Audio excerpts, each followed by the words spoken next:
मित्रांनो नमस्कार. कायदेशीर माहिती देणाऱ्या माझ्या YouTube चॅनलमध्ये तुमचं स्वागत आहे. आजचा विषय सुपिरियर ऑथॉरिटी, वरिष्ठ अधिकार. आता वरिष्ठ अधिकार म्हणजे निर्णय घेण्याची, इतरांवर नियंत्रण ठेवण्याची किंवा परिणामांवर प्रभाव टाकण्याची शक्ती असलेली व्यक्ती किंवा संस्था. हे सर्वोच्च पद आहे किंवा पद असलेल्या व्यक्तीला देखील ते संदर्भित करू शकतो. कॉलेजमधल्या सर्वोच्च अधिकारी कोण? भाई प्रिन्सिपल. शाळेमध्ये कोण? प्रिन्सिपल. प्रिन्सिपलच्या दृष्टिकोनातून काय? मॅनेजमेंटचा ट्रस्टी. प्रत्येकाला माणूस म्हटल्यानंतर, ती संस्था म्हटल्यानंतर प्रत्येक गोष्टीमध्ये संदर्भ विचार करता त्या संदर्भानुसार त्याचा सर्वोच्च अधिकार नक्की असतो. कुठची असोसिएशन म्हटल्यानंतर सर्वोच्च अधिकार एजीएम, पण त्या असोसिएशन मध्ये एजीएमच्या व्यतिरिक्त कोणाचा अधिकार आहे? अध्यक्षाचा. वरिष्ठ अधिकार. त्यामुळे अधिकार म्हणजे आदेश देण्याची किंवा इतरांना आज्ञा पाळण्याची शक्ती आणि त्याचा अधिकार. एखाद्या दस्तऐवजावरती अधिकार किंवा अधिकार असलेली व्यक्ती म्हणून स्वाक्षरी करण्याचा अधिकार. मला वाटलं मी टाकली सी चालेल का?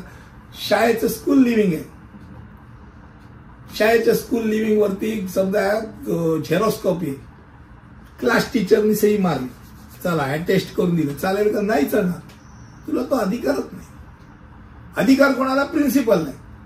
प्रिन्सिपल भले त्याची डुप्लिकेट असेल, झेरॉक्स असेल, लिव्हिंग सर्टिफिकेट, त्याच्यावरती तो अधिकार म्हणजे तो अटेस्ट करू शकतो, तो त्याला अधिकार. त्यामुळे अधिकार कोणाला दिलाय तेही नक्की असतं. आणि म्हणून जेव्हा आपण वरिष्ठ अधिकाराविषयी बोलतो तेव्हा त्याचा अर्थ सर्वोच्च पद किंवा अधिकार असा असतो. सर्वोच्च सेनापती, विशिष्ट निर्विवाद अधिकार, वर्चस्व आणि प्रभावाच्या स्थितीत असलेला व्यक्ती.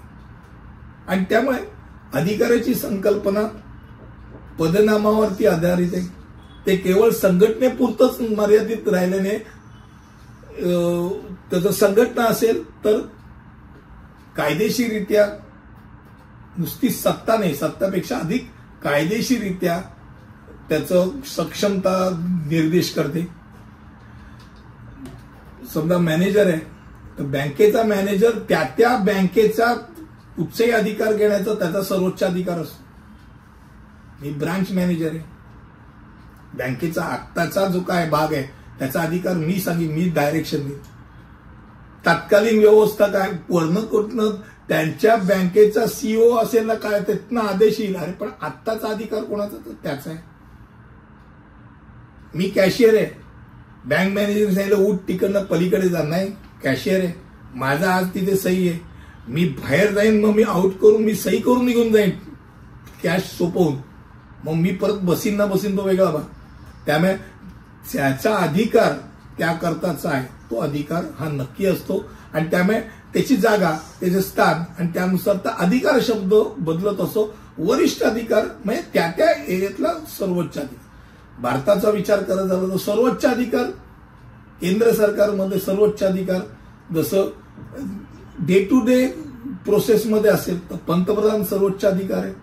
पण ज्याला आपण म्हणतो की पॉवर, हाय पॉवर कोणाकडे? तर अर्थातच प्रेसिडेंट, राष्ट्रपती सर्वोच्च अधिकार आहे. त्यांच्या नाव पुढे ठेवून सगळा व्यवहार चालतो. इट इज ऑलवेज जसं राज्य सरकार असेल गव्हर्नरच्या मान्यतेने, गव्हर्नरच्या आदेशानुसार कामं चालतात.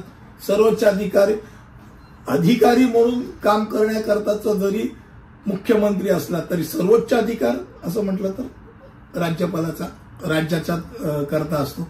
असं वरिष्ठ अधिकार त्या ऑफिस करता, शाळेकरता, कॉलेज करता, संस्थेकरता प्रत्येक ठिकाणी वरिष्ठ अधिकार, सुपिरियर ऑथॉरिटी हा प्रकार नक्की असतो.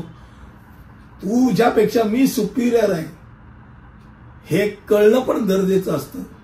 किंवा जर सुपिरियर असेल तर खालच्या व्यक्तीकडनं आदेश घेणं मूर्खपणा असतो. त्यामुळे आपण वरती आहोत का नाही आहोत हे तुम्ही माहिती करून घेणं गरजेचं असतं. पुढील व्हिडिओमध्ये असंच काहीतरी रंजक विषय घेऊन येईल. तिथपर्यंत इथेच थांबतो. धन्यवाद.